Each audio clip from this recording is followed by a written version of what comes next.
2024 के चुनाव से पहले लोकसभा में अपने आखिरी संबोधन में प्रधानमंत्री मोदी ने सीधे तौर पर ऐलान कर दिया कि एनडीए इस बार 400 से ज्यादा सीट जीतकर रहेगी। अकेले बीजेपी 370 सीटें जीतेगी। लोकसभा में राष्ट्रपति के अभिभाषण पर जवाब देने के लिए आए प्रधानमंत्री मोदी ने पहली बार बीजेपी और एनडीए के लिए चुनावी सीटों का लक्ष्य देश के सामने रखा।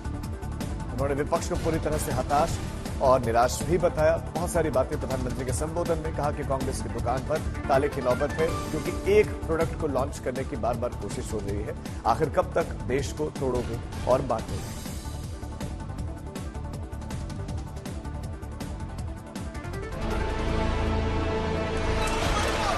दो 2024 का रण सज चुका है। कुछ ही हफ्ते बचे हैं और बीजेपी ने भी कमर कस ली है। झलक तब मिली जब प्रधानमंत्री नरेंद्र मोदी राष्ट्रपति द्रौपदी मुर्मू के अभिभाषण पर जवाब देने उठे। 99 मिनट तक पीएम ने धुआंधार भाषण दिया और कांग्रेस समेत पूरे विपक्ष को निशाने पर लिया। पीएम के भाषण में सरकार का हर मुद्दा साफ हो गया, हर इरादा साफ हो गया और ये भी कि बीजेपी इस बार 400 पार का लक्ष्य लेकर चल रही है। देश का मिजाज एनडीए को तो 400 पार करवा ही के रहेगा, लेकिन भारतीय जनता पार्टी को 370 सीट अवश्य देगा। 2024 के चुनाव से पहले लोकसभा में प्रधानमंत्री का यह आखिरी संबोधन था। इसमें उन्होंने कांग्रेस और विपक्ष पर चुन चुन कर हमले किए।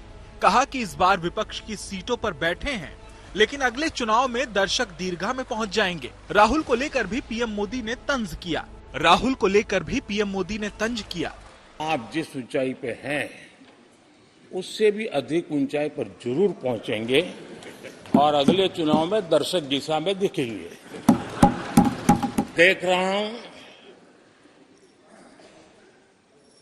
कि आप में से बहुत लोग चुनाव लड़ने का हौसला भी खो चुके हैं और मैंने सुना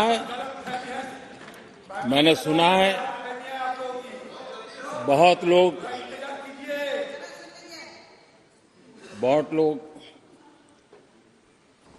पिछली बार भी सीट बदली, इस बार भी कुछ सीट बदलने की फिराक में है।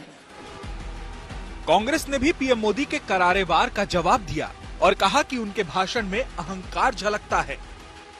प्रधानमंत्री जी ने अपने वक्तव्य में जो कटुता और जो अहंकार व्यक्त किया, इससे मुझे राहुल गांधी जी की सदन में कही हुई एक बात याद आती है कि रावण को उसके अहंकार ने ही हराया। कुल मिलाकर पीएम मोदी ने 2024 के चुनावी मुद्दे भी तय कर दिए और बीजेपी की मुहिम को रफ्तार भी दे दी। ब्यूरो रिपोर्ट, आज तक।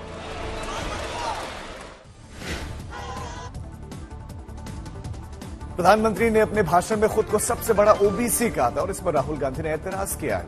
राहुल गांधी ने कहा कि प्रधानमंत्री इस बीच में अक्सर कह रहे थे कि देश में सिर्फ दो जातियां हैं, अमीर और गरीब, मगर संसद में उन्होंने खुद को सबसे बड़ा ओबीसी बताया।